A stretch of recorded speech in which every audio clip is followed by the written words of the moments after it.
So, we try. Wow. Tingnan nyo, guys.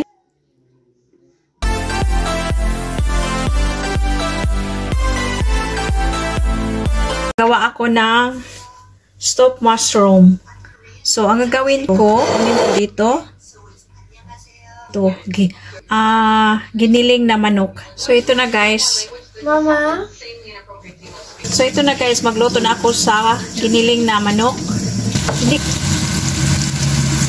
Ilagay ko na ang onion. Ilagay ko na ang karning manok. Giniling na manok.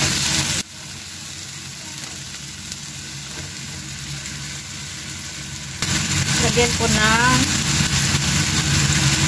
pepper, munting asin. So, ready na siya, guys. So, ilagay natin siya sa mushroom.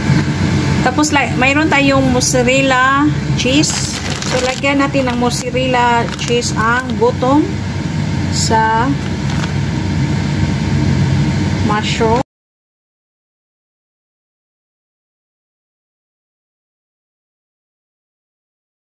Tapos, lagyan natin ng giniling na manok na linuto ko.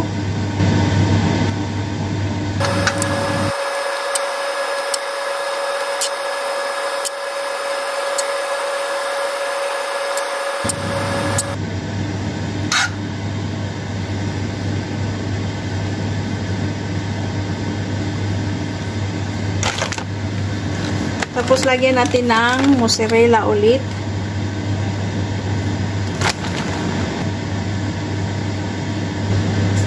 Tapos, lagyan natin ng petersili. So, ito na siya, guys. Ilagay na natin siya sa air fryer.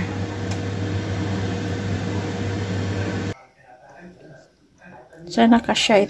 Tapos, ilulutuin natin siya ng 180 degrees in 8 minutes. Ito na, guys. Luto na siya, guys. Ang stuffed mushroom.